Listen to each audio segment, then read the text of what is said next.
आज भी हम मेल डोमिनेट समाज में जी रहे हैं। क्या लेवल प्लेइंग ग्राउंड है? सेफ्टी के बारे में कौन बात कर रहा है?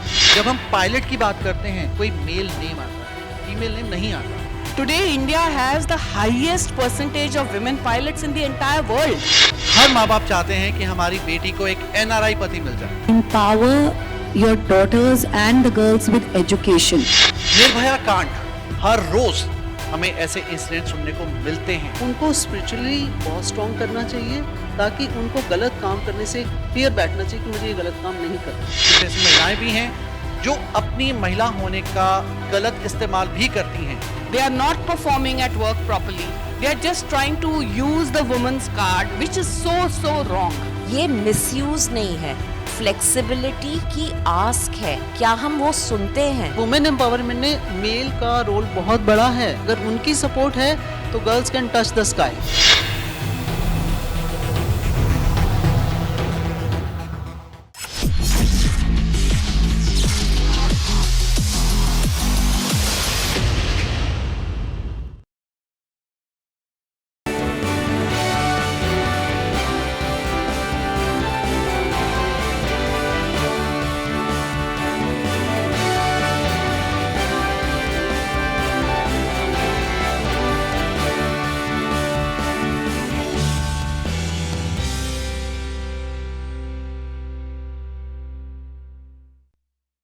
कि तोड़ना है हर पिंजरा, मेरी उड़ान अभी बाकी है। मंजिलें ज़मीं भर नहीं, पूरा आसमान अभी बाकी है। समंदर की लहरें नहीं, उसकी बेबसी। समंदर की लहरें नहीं, उसकी बेबसी। बाहर खामोशी ही सही, लेकिन भीतर कई तूफान अभी बाकी हैं। बहुत ही खूबसूरत बोला है हमारी नीति जी ने। अब हमारा अगला सेशन स्टार्ट होने वाला है वुमेन एम्पावरमेंट पे, एम्पावरिंग वन अनदर। कितना खूबसूरत है ना। जहां कंपटीशन की दुनिया है, हम कोलैबोरेशन की बात करने वाले हैं।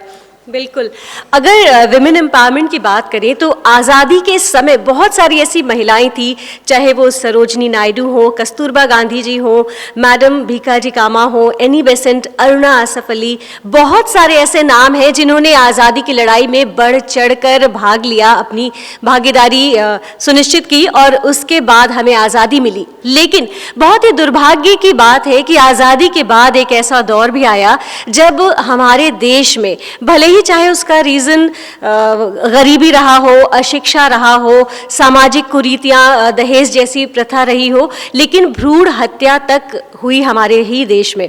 लेकिन अब धीरे धीरे चाहे तो ये वक्त बदल रहा है और लोगों की आंखें खुल रही हैं और अब हमारे यहाँ जो महिलाएं हैं वो फाइटर पायलट तक बन रही हैं। जोरदार तालियां हो जाएं आज की महिलाओं के लिए। On this very note, I would like to welcome our first speaker. She is Harpreet A.D. Singh and इन्होंने बात की women empowerment की और क्या कहा आपने, फाइटर पायलट। अब आप ताज्जुब करेंगे कि मैं किन्हें आमंत्रित करने वाली हूँ। She is Harpreet A.D. Singh, who was scripted history by becoming the first woman pilot to lead an Indian airline. We welcome you, ma'am.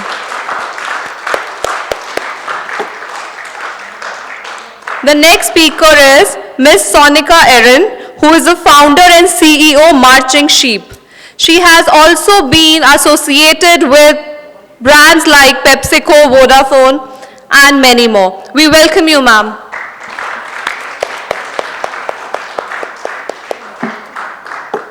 The next speaker is Ms. Anjali Dada. She is the President, Soch Autism Society of Punjab. Last but not the least, Ms. Preeti Sharma, who is an astrologer, numerologist, and Vastu expert.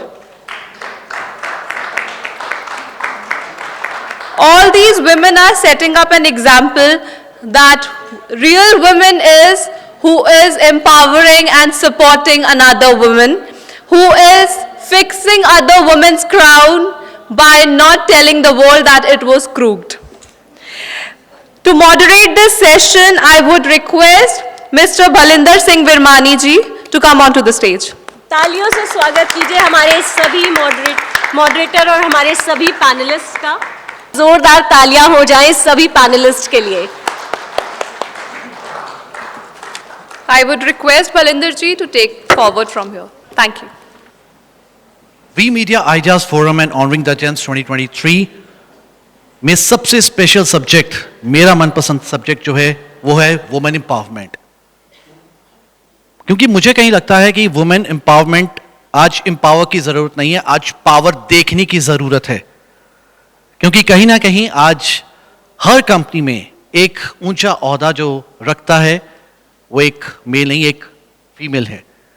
साथ ही साथ जो ये हमें सिखाती हैं, एक mail को सीखने की बहुत ज्यादा जरूरत है। क्योंकि ये वो लोग हैं जो कितने भी सीनियर पोजीशन पे चले जाएं, घर आने के बाद इनको पता होता है कि आज किचन में क्या बन रहा है, इनको ये पता होता है कि इनके बच्चे स्कूल में कैसे पढ़ रहे हैं, इनको ये पता होता है कि इन स्कूल के बच्चों की क्लास टीचर जो है वो क्या बोलती हैं। लेकिन एज अ फादर शायद मैं अपने बारे में बताऊंगा कि मुझे अपनी बेटियों के क्लास टीचर के नाम शायद नहीं पता। क्योंकि मेल हमेशा ये समझता है कि बाहर जाके वो काम करता है, घर आके सिर्फ उसे खाना खाना है, दैट्स इट। आज आदमियों को सोचने की जरूरत है कि वो किस तरह से औरतों के साथ मिलकर काम कर सकता है। क्योंकि औरतों ने ये साबित कर दिया है कि वो मर्द का सामना कर सकती हैं, लेकिन मर्द ने ये साबित नहीं किया है। सो थैंक्स टू यू प्रीति शर्मा जी, अंजलि दादाजी, सोनिका रॉन जी और डॉक्टर हरप्रीत। सो एक एक करके मैं जरूर आपसे सवाल जवाब जो सिलसिला शुरू करूंगा। सबसे पहले तो सोनिका रॉन जी मैं आपसे जानना चाहूंगा, क्योंकि मेरी इनसे जो पहली मुलाकात हुई, ये बोल रही थी वुमेन एम्पावरमेंट के ऊपर, और वो इतना जबरदस्त तरीके से ये बोल रही थी। लोगों ने बड़े ध्यान से सुना और इन्होंने बड़े ध्यान से जो शब्दों का इस्तेमाल किया, लोगों को जोड़ के रखा। आई सैल्यूट यू। और इसी वजह से मुझे लगता है कि मैंने इनको कहा था कि जब भी किसी न्यूज़ चैनल को डिबेट्स की ज़रूरत होती है या कुछ ऐसे टॉपिक्स की ज़रूरत होती है जिसमें हम चाहते हैं कि सिर्फ 4 या 5 जो कुर्सियां लगी हैं इसमें 2 औरतें भी शामिल हों, तो जब हम किसी को लेटर भेजते हैं या इनविटेशन भेजते हैं, कहीं ना कहीं वहाँ से रिग्रेट आ जाता है। मैंने इनसे भी यही चीज़ बोली थी, अगर आपको याद हो। पर लेकिन इन्होंने कहा कि नहीं, जब भी आपको ज़रूरत पड़ेगी मैं यहीं पे हूँ। तो सोनिका जी, सबसे पहले तो मैं आपसे जानना चाहूँगा, क्योंकि आप भी एंटरप्रेन्योर भी हैं और आपने बहुत सारी दुनिया देखी है, मर्दों के साथ काम भी किया है। आपको लगता है कि आज भी हम मेल डोमिनेट समाज में जी रहे हैं या हम उभर पाए हैं? हम आज भी काफ़ी हद तक एक मेल डोमिनेटेड समाज में जी रहे हैं। देखिए, इंक्लूजन एक जर्नी है। जब मैंने अपना करियर स्टार्ट किया था 2001 में, तो कोई भी कंपनी इंक्लूजन के बारे में बहुत ही इंटेंशन के साथ बात नहीं कर रही थी। हमको ये समझना चाहिए कि कोई भी कंपनी एक समाज का सब यूनिट है, तो हम सारा रिस्पॉन्सिबिलिटी कंपनीज़ के ऊपर नहीं डाल सकते।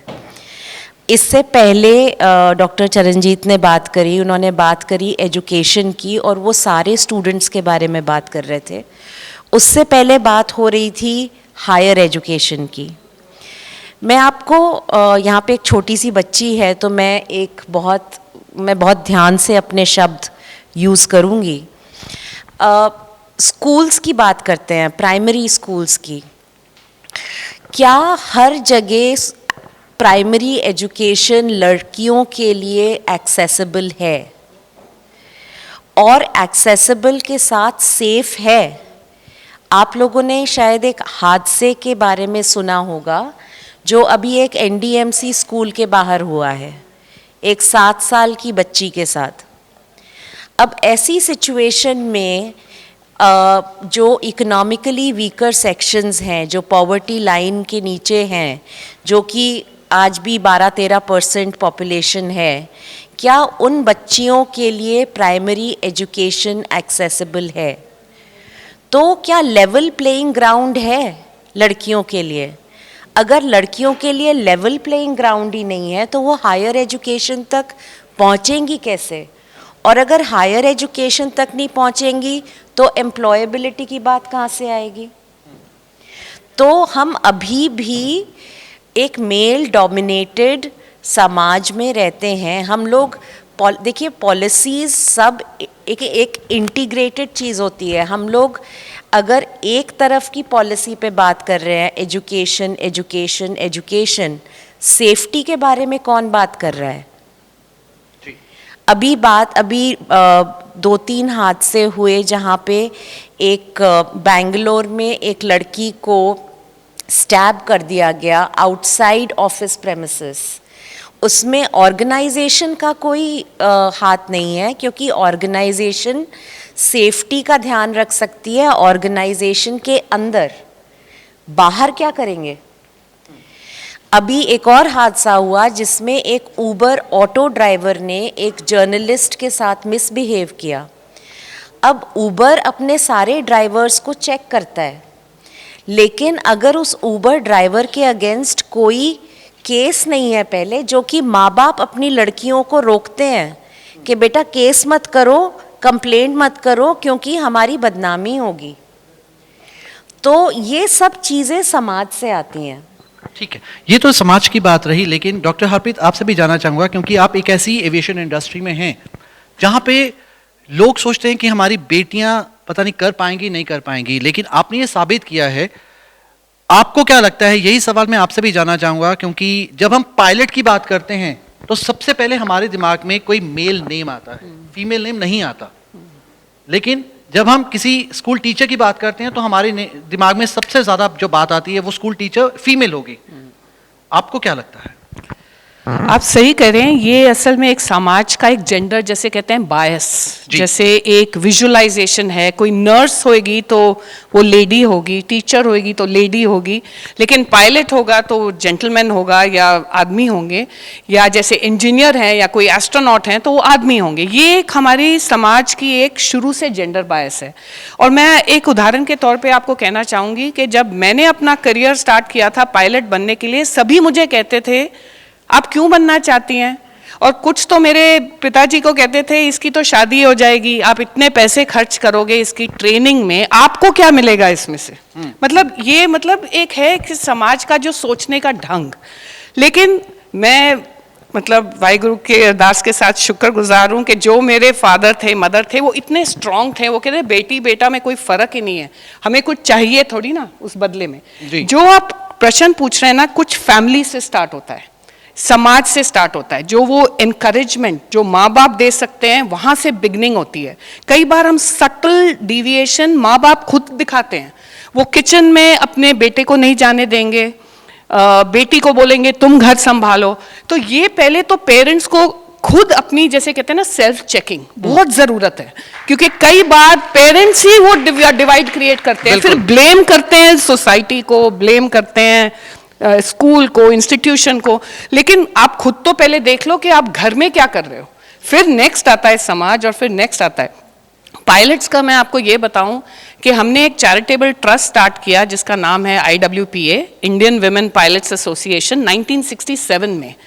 घर से काम करता है वो, there is no hoopla, there is no hi fi technology, कुछ नहीं।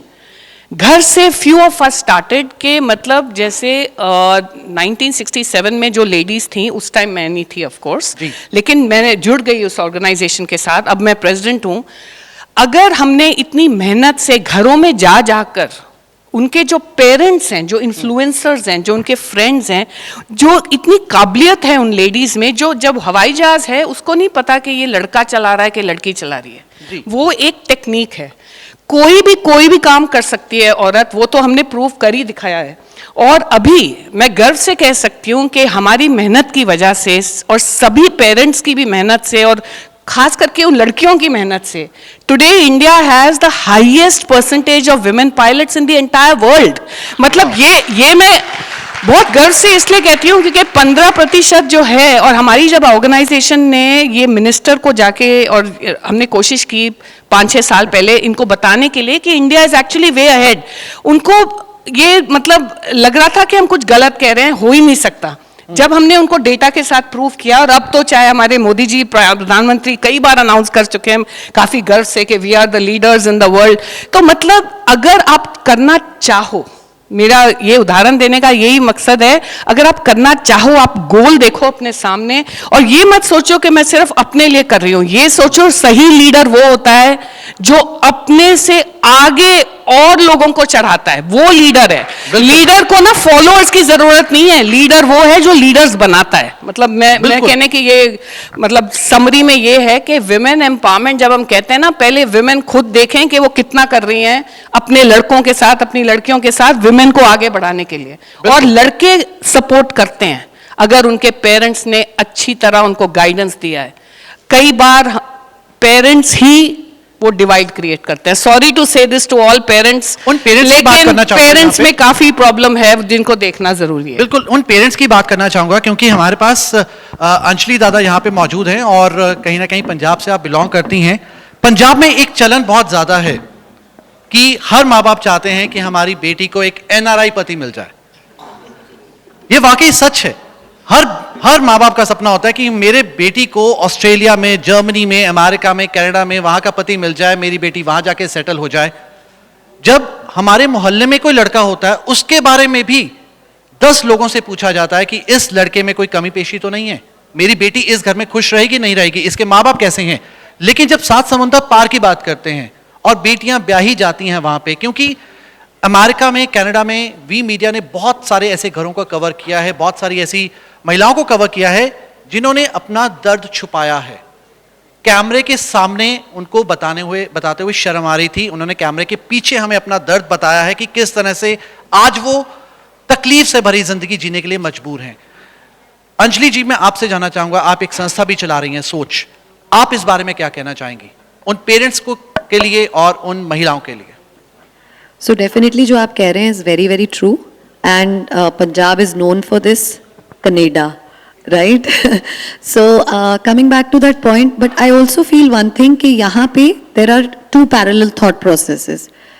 एक जो हमारे definitely rural thought process है, and एक जो हमारी urban community का thought process है. So where the urban community is concerned, simplest example that I'll give you is of my own family.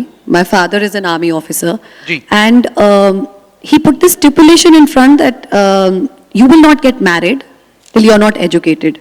And thanks to Avinash sir here, I completed my master's in journalism, and he was very clear about that. And can I share with all of you that my husband's family was amazed कि इनके लिए ये degree हमसे ज़्यादा ज़रूरी है. So that is one thought process. But the other thought process that you're talking about, जहाँ पे हमें बाहर भेजना है because we feel वहाँ पे बहुत ज़्यादा affluence है, या फिर वहाँ पे बहुत easily लड़के settle हो जाते हैं, is there, and definitely the girls suffer because of that. And this is where I will come back to this one thing, that empower your daughters and the girls with education. That is what's most important. And अगर वो होता है, I think a lot of them are able to even stand up. And also another thing, you know, this is not just Punjab, but I think across India, there is a certain thought process in the patriarchal society, if I may say so, that जब आप वहाँ जाएंगी, आपको उनके जैसा बनना है और आपको खुश रहना है और खुश रखना है अपने घर वालों को, right? Ji. It's very important to start telling the daughter too that if you're not happy, it's okay, come and tell us. And that even, not that we are endorsing that, but even if you need to separate at a certain point, it's okay. You know, we need to break those taboos around things like that. So I think that's where this thought process can break, and definitely it still exists in a large percentage. जी, प्रीति शर्मा जी, आपसे भी जानना चाहूँगा। प्रीति शर्मा जी ने मुझे बताया कि इनकी जो बेटी है, हरप्रीत जी, इनकी बेटी के जो हस्बैंड है वो भी देश की रक्षा करते हैं, फाइटर प्लेन चलाते हैं, राइट?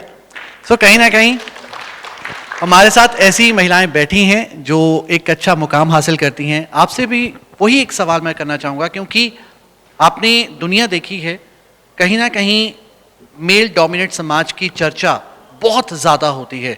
डॉक्टर हरप्रीत सिंह जी ने, सोनिका जी ने और अंजलि जी ने बहुत कम शब्दों में बहुत कुछ कहने की कोशिश की है कि आज मर्दों को ये सीखने की जरूरत है कि औरतों के साथ कैसे चलना है, औरतों का हाथ कैसे बढ़ाना है, लेकिन एक मां का जो फर्ज होता है वो शायद कहीं ना कहीं मां जो भूल रही है कि वो अपने बेटे को ये नहीं सिखा पाती कि औरतों के साथ सलूक कैसा करना है, औरतों के साथ बिहेव कैसा करना है। आपको लगता है कि आज माएं ये समझ पाई हैं, अपने बच्चों को, अपने बेटों को ज्यादातर समझा पाई हैं? क्योंकि हमारे सामने निर्भया कांड सबसे ज्यादा इंपॉर्टेंट, पूरी दुनिया ने उस कांड को कवर किया है, उस इंसिडेंट को कवर किया है, और जो उसके दोषी थे उनको फांसी की सजा भी हुई है। लेकिन आज भी हर गली कुचे में हर रोज हमें ऐसे इंसिडेंट सुनने को मिलते हैं। तो क्या हम मान सकते हैं कि अगर पूरी दुनिया प्रोटेस्ट करना शुरू कर दे उन दोषियों के खिलाफ और फांसी भी हो जाए, लेकिन महिलाओं के ऊपर जो अत्याचार हो रहे हैं, डेली उनके बलात्कार हो रहे हैं, रेप हो रहे हैं, वो कम हो सकते हैं? जी, थैंक यू बलिंदर जी। मैंने जब अपनी लाइफ स्टार्ट की थी in the year 1979, I was just 16 year, और बहुत डिफ़िकल्ट था उस समय। एक मैंने सिक यूनिट एल्बम फ़ोटो मैन्युफैक्चरिंग का था जिसको मैंने स्टार्ट किया। जब मैंने काम शुरू किया तो मुझे सुबह 7 बजे जाना पड़ता था, बिकॉज 9 बजे फैक्ट्री खोलनी है और रात को 7 बजे बंद करके, नॉर्मली मैं टारगेट लेके चली थी कि मुझे 10 बजे तक वापस आना है, और मैं 11 बजे आती थी। और उस समय लोग कमेंट्स करते थे कि इतनी रात को कौन सी फैक्ट्री चल रही है, बट मेरे माइंड में एक टारगेट था, प्लस एक जो बचपन से मेरी मदर ने, मेरे फादर की डेथ हो गई थी when I was just 6 year, उन्होंने एक स्पिरिचुअल लेवल, एक स्पिरिचुअल बेस हमारा इतना स्ट्रांग बना दिया था कि बेटा कहीं भी जाओ हमेशा प्रेयर करके जाओ, आपको कभी कोई टेंशन लेने की ज़रूरत नहीं, आपके साथ कुछ नेगेटिव नहीं होगा।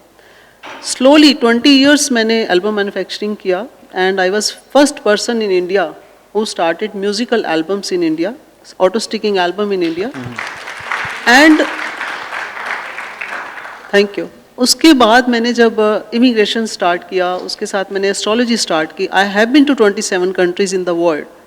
जब मैंने एस्ट्रोलॉजी स्टार्ट की तो मुझे एक ऐसी चीज़ समझ आई कि जो एक मदर जब बच्चा प्लान करती है, कंसीव करती है, मेरे पास आज की डेट में जो लोग आते हैं, मैं उनको बोलती हूँ आप चाहो तो आपको जो बेबी आप कंसीव करने की प्लानिंग कर रहे हो, मैं आपको उसमें कुछ ऐसी चीज़ें कनेक्ट करूँगी कि आपका आने वाला बच्चा एक भविष्य में आपकी फैमिली को आगे राइट डायरेक्शन में ले जाएगा। लेकिन never ask me this question कि मेल है या फीमेल है, बिकॉज हमारे लिए दोनों इक्वल हैं। बिल्कुल। और मैं अपनी ही बेटी का एग्जाम्पल देती हूँ। मेरी डॉटर जब मेडिकल की पढ़ाई कर रही थी तो मैंने इसको कभी नहीं कहा बेटा आपको किचन में जाना है कुछ कर, मैं कहती इंडिपेंडेंट बन जाओ, पहले एजुकेशन है। अगर आपने एजुकेशन ले ली तो आपको कहीं कोई टेंशन लेने की ज़रूरत नहीं। And wherever you are going just connect with me कि अगर आपको लगता है कि कोई आपके साथ गलत हरकत होने जा रही है या कुछ करने जा रहे हैं, but in the last 10 years मेरा उसके साथ जो कनेक्शन है एज ए फ्रेंड ज़्यादा है। और बच्चों के साथ जब हम एज ए फ्रेंड प्लस उनका स्पिरिचुअल लेवल इतना स्ट्रॉन्ग कर देते हैं, चाहे वो बेटा है चाहे बेटी है, दोनों को इक्वल मानते हुए और दोनों को एक ही ट्रेनिंग देते हुए, तो ये प्रॉब्लम्स आती नहीं हैं। और अभी मेरे पास जो 1-to-1 में लोग आते हैं, मैं सबसे पहले उनको बोलती हूँ कि अपने बच्चों को बचपन से ये संस्कार दे दो कि हमने पॉजिटिव साइड, हमने ये अच्छे कर्म करने हैं, इसका फल हमें वापस मिलेगा। तो बच्चे उस चीज़ को अडॉप्ट करना शुरू कर दिया। और उन चाहे वो बेटा है चाहे बेटी है, दोनों ने इसको इक्वली किया है। और जो पेरेंट्स आ रहे हैं दे आर वेरी हैप्पी। जब उनके एग्जाम्स होते हैं ना, मैम इनको कोई मंत्र बताइए, कुछ ऐसा बताइए, एंड यू वोंट बिलीव, जो बच्चा 30% वाला था वो 90 पे आ जाता है, क्योंकि उसका माइंड चैनलाइज हो गया। वो कौन कर रहा है चैनलाइज? मदर। फादर का रोल कम होता है, मदर का ज़्यादा होता है। और मदर जब चैनलाइज करती है बच्चों को, 12th तक जब बच्चे हमारे पास हैं तो उनको स्पिरिचुअली बहुत स्ट्रॉन्ग करना चाहिए, ताकि उनको गलत काम करने से फियर बैठना चाहिए कि मुझे ये गलत काम नहीं करना। जी जी। आज हमारे पास क्योंकि कॉर्पोरेट सेक्टर से हैं डॉक्टर हरप्रीत जी, आप यहाँ पे हो और मैं चाहूँगा कि मैं दर्शकों के बीच में जाऊं और वहां से पूछूं आपसे सवाल, क्योंकि आज कॉर्पोरेट सेक्टर में महिलाओं ने बहुत अच्छा मुकाम हासिल किया है, लेकिन कहीं ना कहीं आज डीएनआई की बात बहुत ज़्यादा ज़ोर शोर से हो रही है। 1980s में डीएनआई सबसे पहले लॉन्च हुआ था और तब इसका नाम था DEI, diversity, equity and inclusion. लेकिन आज इसको डीएनआई कर दिया गया है, डाइवर्सिटी एंड इंक्लूजन, ई को हटा दिया गया है, और कई कंपनीज इक्विटी को लेके बहुत बड़े स्टेप्स भी उठा रही हैं। आपसे डॉक्टर हरप्रीत मैं जरूर जानना चाहूंगा कि कहीं ना कहीं मुझे ये सवाल करने पे लोगों ने मजबूर किया कि ये सवाल जरूर किया जाए, क्योंकि वो कहीं ना कहीं महिलाओं के अगेंस्ट भी है। आज कॉर्पोरेट सेक्टर में कुछ ऐसी लड़कियां भी हैं कुछ ऐसी महिलाएं भी हैं जो अपनी महिला होने का गलत इस्तेमाल भी करती हैं। इसमें आपकी राय जानना चाहूंगा, क्योंकि यह सवाल जो है मुझे कॉर्पोरेट सेक्टर के कुछ लोगों ने बताया है, और आपकी राय। जहाँ ऑर्गेनाइजेशन का रोल होता है वो बहुत महत्व होता है, क्योंकि आजकल की लाइफ में अगर आप वर्किंग लेडी हो, जो लेडीज घर पे भी रहती हैं वो भी वर्किंग हैं, लेकिन ये मैं कह सकती हूँ डबल वर्किंग है ना। तो जो लेडीज ऑर्गेनाइजेशन में जाती हैं, अगर आप देखो कितने घंटे बाहर हैं, मतलब 10 घंटे 11 घंटे, तो ऑर्गेनाइजेशन का फर्ज है कि उनको इंक्लूसिविटी, उनको जो भी उनकी सेफ्टी की रिक्वायरमेंट्स हैं या उनकी इक्वल अपॉर्चुनिटी की रिक्वायरमेंट्स हैं वो उनको सही से दी जाए।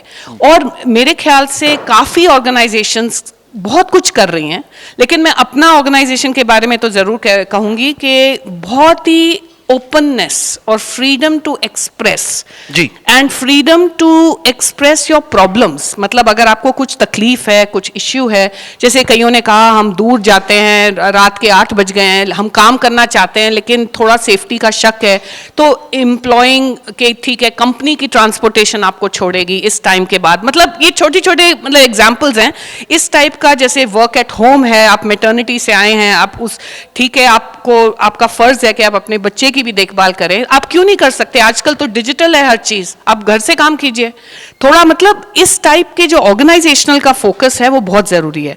जहां तक आपका दूसरा सवाल है, मैं खुद क्योंकि सीनियर पोजीशन में थी, कई लेडीज मुझे आके बोलेंगी कि आप मेरी प्लीज मदद कर दो, मैं ये नहीं काम करना चाहती, मैं ये नहीं करना चाहती, मैं तो लेडी हूं।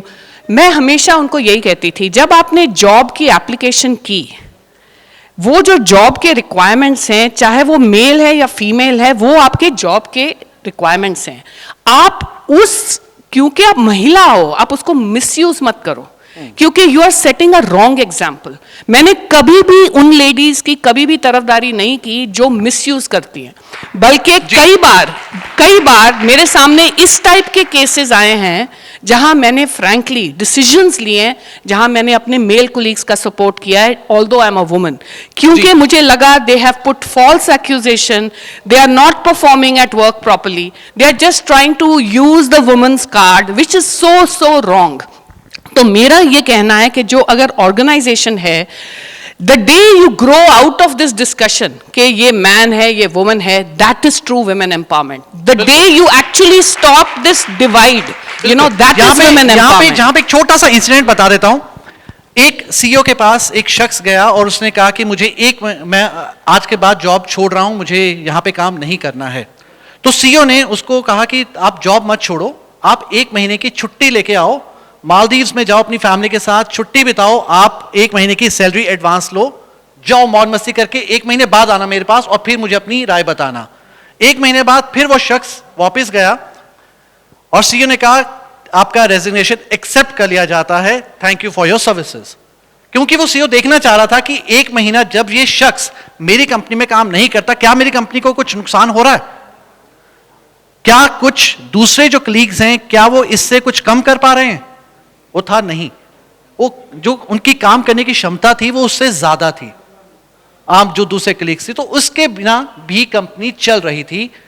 लेकिन जब हम यहां पे वुमेन एम्पावरमेंट की बात करें, औरतों की बात करें, औरतों के आपने मैटरनिटी लीव की बात की, 3 महीने से लेकर 6 महीने तक छुट्टी ले सकती है, लेकिन कहीं ना कहीं महिलाओं को अंदर से डर भी होता है कि क्या मुझे दोबारा कंपनी वापस वही पोजीशन देगी, क्या आज जिस पोजीशन पे मैं हूं क्या 3 महीने बाद 6 महीने बाद मेरी वैल्यू वही रहेगी? सोनिका जी, ये सवाल आपसे है, क्योंकि कहीं ना कहीं महिलाओं को यह डर सताता है और इसी डर की वजह से आदमियों को भी, मर्दों को भी लीव लेने की छूट है, लेकिन वो नहीं लेते हैं। तो Balinder, before I come to this question, I'll just take 2 more minutes. Coming to the point which you had asked, Harpreet. So आपने बोला कि महिलाएं मिसयूज करती हैं। मेरा एक सवाल है, क्या जितने भी मेल एम्प्लॉयज़ हैं जिनके पास ट्रैवल पॉलिसी है, क्या कोई भी मेल एम्प्लॉय ने कभी ट्रैवल पॉलिसी में फ्रॉड नहीं किया? कभी भी अपने पेट्रोल माइलेज को ज़्यादा नहीं दिखाया? हम उसको तो पॉइंट आउट करके नहीं कहते कि मेल एम्प्लॉयज़ हमको धोखा दे रहे हैं। हम सिर्फ फीमेल एम्प्लॉयज को क्यों पॉइंट आउट करते हैं? क्योंकि वो फीमेल है।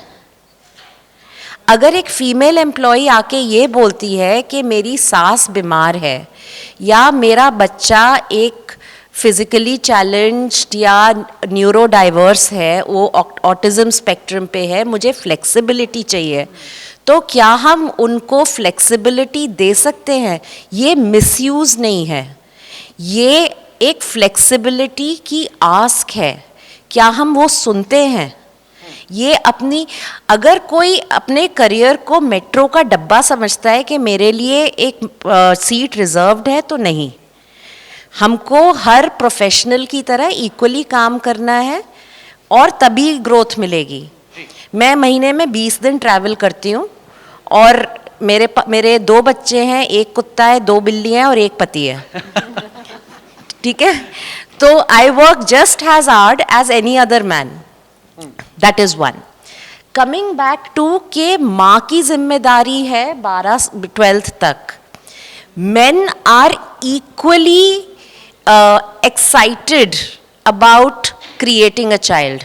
जी, They should be equally responsible for the bringing up of the child.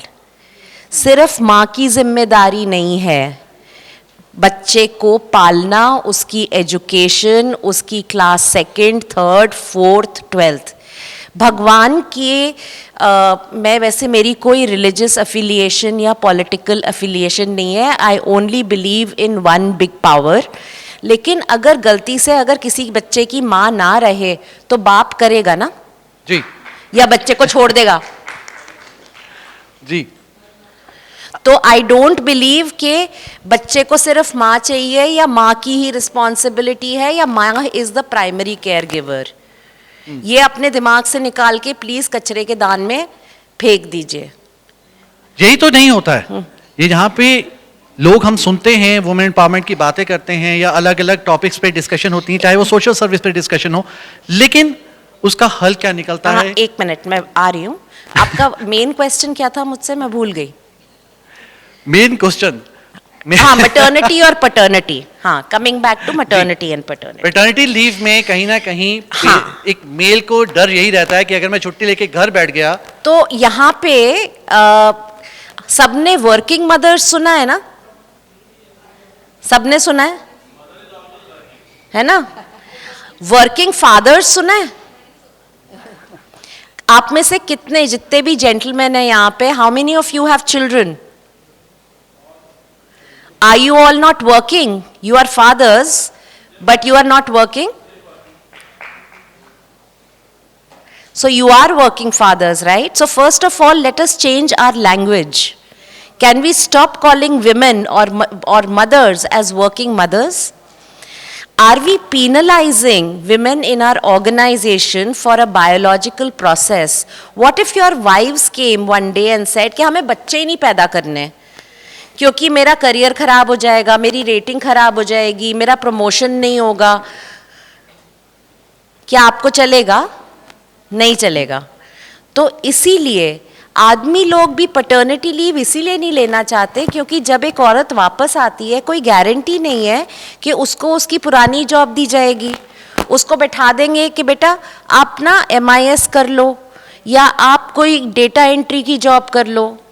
तो वो सोचते हैं कि अगर मैंने पैटर्निटी लीव ले ली तो सबसे पहले तो मेरे कॉलीग्स ही मुझ पे हंसेंगे कि तू औरत का काम कर रहा है। सेकंड, हो सकता है बीवी ना पालने दे या माँ ना पालने दे कि वो तो बहू का काम है, क्योंकि स्टीरियोटाइप क्या कहता है, बच्चा पालना औरत का काम है। जो मैम ने बोला कि हमारी सोसाइटी के स्टीरियोटाइप्स हैं, लेकिन स्टीरियोटाइप्स के साथ जब हम बंदर से इंसान बने थे, बंदर में तो ऐसा कोई स्टीरियोटाइप नहीं था। ये स्टीरियोटाइप्स हम ही ने तो बनाए हैं। अगर एक माँ चाहे तो वो दूध पंप करके फ्रीजर में रख के ऑफिस जा सकती है, बाप को सिर्फ बोतल से दूध पिलाना है। I am sure a father is capable of that. हाँ, बिल्कुल कर रहे हैं ना। दैट इज बिकॉज आज का इंडिया इज यंग, आज का इंडिया इज यंग। जी। सो कहीं ना कहीं सोनिका जी, लोग एक्सेप्ट कर रहे हैं कि वो दुनिया बदल रही है, इसलिए हम आज इस स्टेज पे इसकी बात कर रहे हैं। अंजलि जी, क्योंकि हमारे पास टाइम कम है, मैं चाहूँगा छोटे छोटे सवाल आपसे भी करूँ, उसके छोटे छोटे आंसर्स आप दें। कहीं ना कहीं जैसे सोनिका जी ने बड़ी मज़ेदार बात करी है कि आज परिवार को एक समझना चाहिए कि औरतों का रोल क्या है, पर कहीं ना कहीं हम आज डरते हैं अपने बच्चों को, अपनी बच्चियों को लेट नाइट बाहर जाने से, लेकिन हम इससे नहीं डरते कि मेरी बच्ची जो है कनाडा, अमेरिका, जर्मनी में जाके पढ़े। हम उनको फ्रीडम देते हैं कि जाओ बेटा वहाँ जाके पढ़ लो, अपनी ज़िंदगी बनाओ। लेकिन हमारी बेटी, वही बेटी अगर रात को 10 बजे लेट घर आती है, 11 बज जाते हैं, तो हमें टेंशन होती है। तो आपको लगता है कि कहीं ना कहीं इंडिया में उस तरह से अब आज भी बच्चियों के माता पिता डरते हैं? Yes, absolutely. I think, again, definitely some sort of conditions and cultures that have created this. But I'll also say something, starting with that, like you said, hum darte hain. All of us are sitting here today. What's going on with the kids and where are the hubbies? So my husband, I'm a special needs mother, my son has autism. My husband is looking after him and said, yes, go out. And today is his weekend, right? So I feel a lot of examples can start in our home. अगर हम वो example create करें, जहाँ पे जब mother बाहर जाती है तो father doesn't feel, you know, that he needs to be thanked especially, or if he needs to be thanked especially, then the mother is thanked equally for everything she does. And I do believe in that point of कि ये culture भी अगर हम अपने घर से ही शुरू करें, कि जैसे बेटा बाहर जा सकता है वैसे ही बेटी जाए, तो बहुत अच्छा रहता है. Like, you know, I feel that that is the kind of thing that can start, and I see it happening with a lot of my friends, that they are making sure कि उनकी daughter भी उतना ही जाए जितना उनका बेटा जा रहा है. No doubt, safety I think सिखानी ज़रूरी है, and that everybody does. And along with that, I personally feel that the example of what we were talking about, you know, the men putting in equal responsibility at home, वो भी शुरू हो रहा है. I agree with that. I see that in my family being a very special case, that my husband never feels that if I have to go somewhere, he's, you know, doing me a favor. He feels it's his duty. He has trained himself equally to look after my child. So I think it can start with us. And let's start that kind of narrative. That's what I believe in. ठीक है प्रीति जी, अब आखिरी सवाल मैं आपसे लेना चाहूँगा, और मैं चाहूँगा आप उन औरतों को एक दिशा दें जो गांव में रहती हैं लेकिन शहर का कभी रास्ता उन्होंने देखा ही नहीं है. हमारे साथ एक पायलट बैठी हैं, यू नो, एक ऐसी एयरलाइंस की एग्जीक्यूटिव डायरेक्टर हैं जिनका नाम पूरे दुनिया में जाना जाता है, एयर इंडिया. लेकिन कुछ ऐसी महिलाएं हैं जिन्होंने आज तक जहाज़ को कई हज़ारों फीट ऊपर आसमान में ही देखा है, उन्होंने देखा ही नहीं. लेकिन उन महिलाओं के बच्चे कैसे बाहर निकल सकते हैं? सबसे पहले उनको एडवाइस करते हैं कि आप अपनी फैमिली को एडुकेट करो. जो मेरे घर में सर्वेंट है, उसके अभी एक बेबी है, तो मैंने अभी वो ही इज़ ऑन लीव, मैंने उसको सजेस्ट किया, बेटा सेकंड की प्लानिंग मत करना, उसको अच्छी एजुकेशन देनी है, I am ready to help you. So the same way when I am doing this album manufacturing, मेरे पास 70 लोग थे, फिर 150 हुए, उनको भी मैंने इसी तरह से टीचिंग दी कि आप अपनी फैमिली को एक तो ज़्यादा बढ़ाना नहीं है, just 2 kids, not more than that, and उनको प्रॉपर एजुकेशन देनी है. अपनी फैमिलीज़ को कैसे एजुकेट करना है, ये ट्रेनिंग मैं उनको देती हूँ कि आप क्या करें जिससे आपके बच्चे भी एजुकेशन अच्छी लें एंड अपनी फैमिली को आगे लेकर जाएं. ये काम नहीं है जो सिर्फ आप डोमेस्टिक काम कर रहे हैं, बट उनको जब ये गाइडलाइन मिली, एंड आई पर्सनली फील बहुत प्रोफेशनल फॉलो किया है, जो मेरे पास आज भी लाइव एग्जाम्पल्स हैं. जी, बहुत बहुत शुक्रिया प्रीति शर्मा जी, बहुत बहुत शुक्रिया Anjali Dada ji and Sonika Aaron and doctor Harpreet AD Singh, क्योंकि ऐसी डिस्कशंस बहुत मायने रखती हैं. और वी मीडिया की सोच है कि ये डिस्कशन सिर्फ यहाँ ना पहुँचे, यहाँ ही ख़त्म ना हो जाए. हम डेफिनेटली बात है, लोग हमारे पास आए हैं, सुन रहे हैं हमें. आप घर चले जाओगे, आप ये सोचो कि हमने बहुत अच्छा बोला, लोग सुनेंगे कि हमने बहुत अच्छा सुना, लेकिन हमारा काम वहाँ से शुरू होता है, क्योंकि हम चाहते हैं कि इसकी पूरी रिकॉर्डिंग अलग अलग मिनिस्ट्रीज़ के पास जाए, एक प्रॉपर रिपोर्ट बने कि हमने क्या सवाल किया और आपने क्या आंसर दिया. और इस पूरी रिपोर्ट को जब पूरे वर्ल्ड वाइड हम पेश करेंगे कहीं ना कहीं ऑन वाइट पेपर, तो डेफिनेटली एक नए समाज की सृजना जो है हम उम्मीद कर सकते हैं कि आने वाला जो हमारा कल होगा वो आज से बहुत बेहतरीन होगा. Thank you so much. Sir एक सेकंड मैं चाहती हूँ. मेरी जब मैरिज हुई तो मेरे हस्बैंड को शुरू में लगा कि मैं काम कर रही हूँ, लेकिन वेरी आई थिंक 2-3 मंथ्स में उनको ये अच्छा लगा कि मैं काम कर रही हूँ, और मेरी सबसे बड़ी सपोर्ट मेरे हस्बैंड है। I have travelled a lot, अगर मैं ट्रैवल कर रही हूँ तो बच्चों की एजुकेशन, बच्चों ने स्कूल जाना है, he was taking care of everything. जी। तो मैं समझती हूँ कि उन्होंने हमें सपोर्ट दिया, और वुमेन एम्पावरमेंट ने, मेल का रोल बहुत बड़ा है, फादर का रोल बहुत बड़ा है, अगर उनकी सपोर्ट है तो girls can touch the sky. Thank you so much, thank you.